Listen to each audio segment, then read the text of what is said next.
Once again, we're facing imminent danger weather and generator delays. Humidity rises, voltage regulator goes out. We have top people working on it right now. Top men.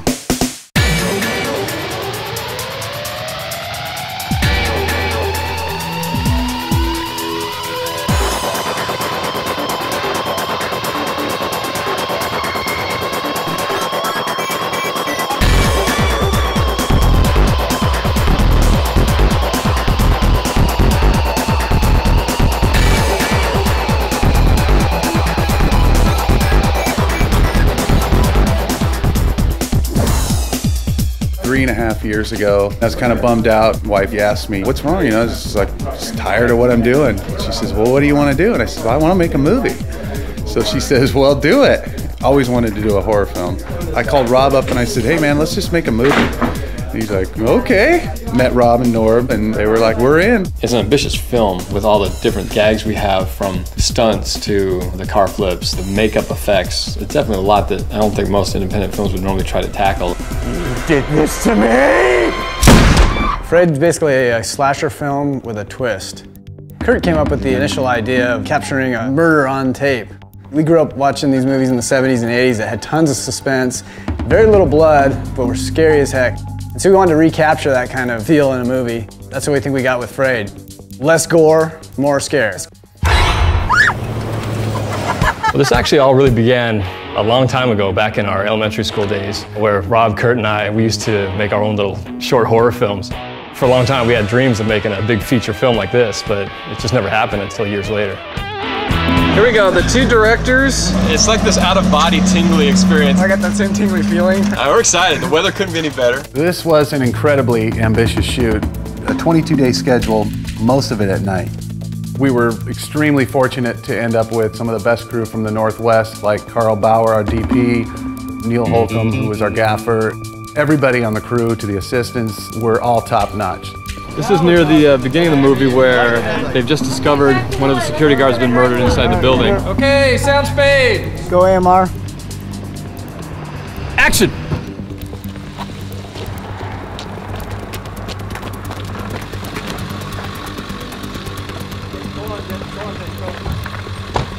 And cut. That's it. There you go. That was the one. Nice. Very good, guys. Hey. Nice.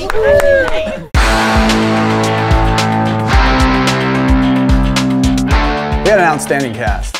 We thought we'd have to go out of state, and we were pleasantly surprised that within the state of Washington, we were able to get some of the finest actors we could ever imagine. The name of my character technically is Gary Jordan, but Gary Jordan is Kurt. So it's almost two different characters I'm playing entirely. The character that I play, Pat, keeps a lot inside, but he's not very emotional. Where he starts and where he ends are completely different. Totally unexpected turn. I play Jolene. She's Sarah's stepmother and Pat's second wife. Well, maybe. Her name is Sarah. She's a very strong person because she's been through a lot. And I think anyone who sees the film will say, hey, I know somebody like that, or can feel for her. My character's name is Veronica. She's the sassy, slutty best friend that you always want to be. So that's a lot of fun for me as an actress to be able to play the bad girl that gets to be killed. One of the big production gags that we pulled off was the car flip. Instead of hiring a Hollywood stunt team to come out, it cost thousands of dollars. We devised this fork system that went into a loader bucket and extended out 20 feet. We were able to push the car sideways down the highway and then pull back on the bucket, and it flipped the car. We ended up doing the real thing and nailed it.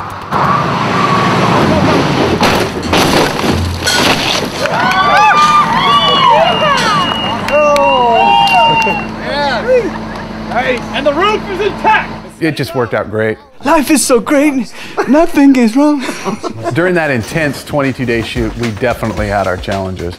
We're gonna beat the rain tonight. Rain started to come down a little bit, getting heavier and heavier and heavier. We're witnessing the downpour. Condors had 2 flats in one day. Can we do this without moving the Condor? And our generator went down. We had a shot list that was totally doable that night, but because of the rain and the adaptations we had to make, we got about half of the stuff done. We're not eating until we get these shots. Carl, should I turn these lights around? After tonight, week 1's done. We're quarter of the way done. Yo! Hey! Yeah. I think this production is really unique in that we were able to create a big cinema-looking movie at an independent level. In order to do this, we had to utilize the latest in digital technology. We couldn't afford to shoot on 35mm film, so we shot on HD instead and used the Sony Cine-Alta 900 camera, outfitted with a Pro 35 adapter and Zeiss prime lenses. This allowed us to get 35mm images without the added cost of shooting on film. Where's the guard? He's back by the rear entrance, just straight down the hall. Take the medics. We're in the Yellow Glen Sanitarium. This is where Officer Denton meets the doctor and they go down to find the security guard's body down here. This is a pretty hectic and chaotic moment, and we're going to be shooting this on a dolly. Let's go back to one, do another one. Being that it was digital, it was much easier and fluid to get the footage into the computer for the editing as well as for the visual effects. Even the sound was recorded entirely digitally. Our audio sound quality is really, really good. A lot of people have told me that I'm the first sound guy they've ever seen using a laptop as part of his setup. Another night, another shot. Can you tell I haven't had much sleep? These guys clearly are in need of sleep. I mean, look at those eyes. He didn't look like that 3 days ago. No, 4 days ago. Oh, was it 5 days ago? 6 days ago. 6 days ago. Well, one loses track of time. And the cool thing is tomorrow we get the day off, which means we get 3 hours of sleep because we got to move all this stuff somewhere else. It has been physically challenging. Hanging upside down in a car and straining and screaming. Oh, God! It's very draining, but it's also incredibly rewarding. Shooting the late nights is difficult. Your body never really quite gets used to it. There is no more clock anymore because we've had these all-nighters. It's a very disorienting experience. You have these painful moments. Oh, look at that shot. Wow, that's better than we pictured. We actually accomplished a lot just by doing a lot of the work ourselves and planning ahead. In fact, Rob drew over 1,300 storyboards for this film. Kurt and Dana designed and built the sets, which we shot in their garage. They even custom designed the police cars. Norb came up with a simple but effective way of projecting a background to give the appearance the car is moving using a simple home video projector.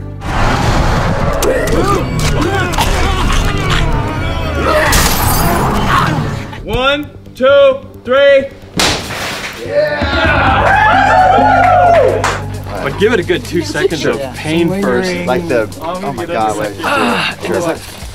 and then you got to keep going because you see he's still coming. So we got a great spot for him to do the extra running. Norb and Rob are so into this. It's awesome. They get our energy up because they're so excited and they've worked on it so much. Having directors who are so into the project makes it easier on the actors. They're so flexible, so open, so fun, always smiling. They appreciate everybody's input. It feels like a real collaborative effort with this project. Rob, the director, was the one who fell down the stairs, who fell down the hill, who fell out the window. Oh, yeah. Rob, the human hammock. Way up in that. Action! Oh yeah! That's the way to end the night. Basically, it's hurry up and wait. You're ready for some good killings, but then you gotta wait for it. And so you wind up going to the craft service. I've gained like 10 pounds. I mean, a fat clown is not scary. But I try to eat more of the veggies. But then again, they serve it with ranch. I'm never working with her again, ever. If I get cast on something, I'm gonna check the cast list. If Rachel's name is on it, I don't care what it is. Never again. Is he talking about me? He knows he loves me. It's just turned into this familia atmosphere. Everybody's doing their job and getting along and having fun. This is supposed to be our fastest, most efficient week because it's the 3rd week of the shoot. We're all hitting on all cylinders, gelling, and in a rhythm. This is a very reasonable schedule, unlike the first week.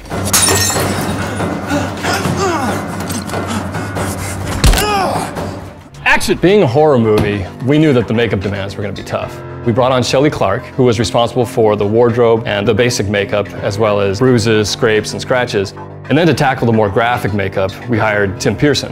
He created the latex appliances, the fake thumb, the dummy heads, all those things that were needed for all the elaborate kill scenes. Action!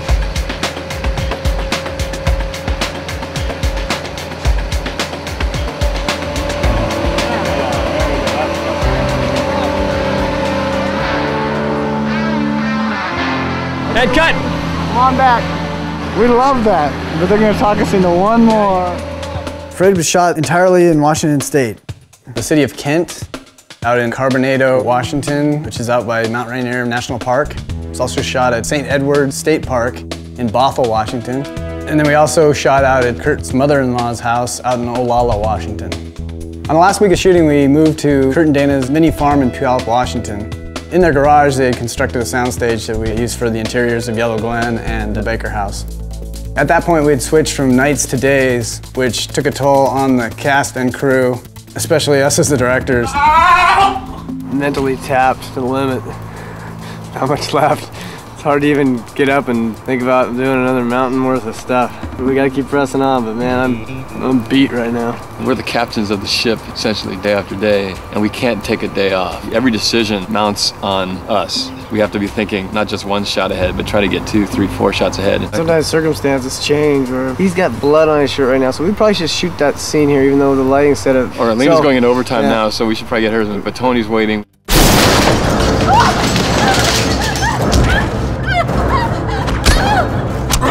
Ready? Half speed it. And action.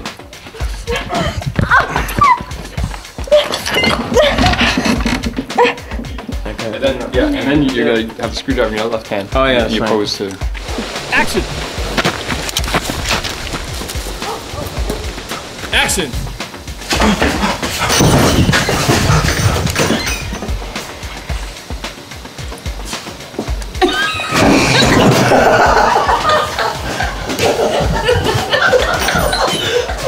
I'm cold. It's almost 5 in the morning. It's fitting in for this shoot. But I had a great time tonight. Love you guys. All right, that's a wrap, people.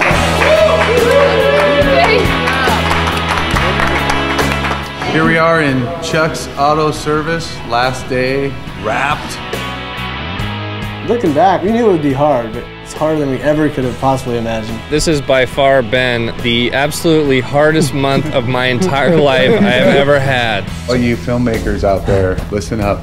Making an independent film is the hardest thing you'll ever do in your life. It's the strangest cocktail of pleasure and pain I've ever been through. I think it's been some of the greatest moments working on anything that I've ever had, and it's also been some of the hardest and most difficult moments at the same time.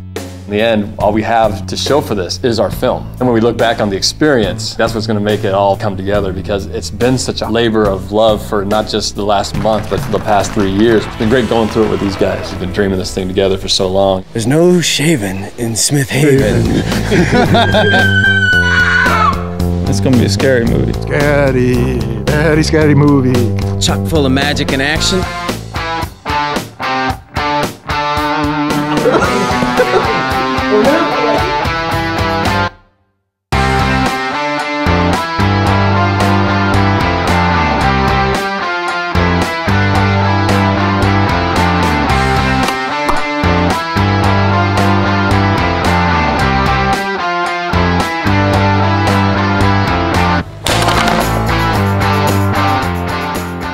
Can't wait to go to sleep. Yes.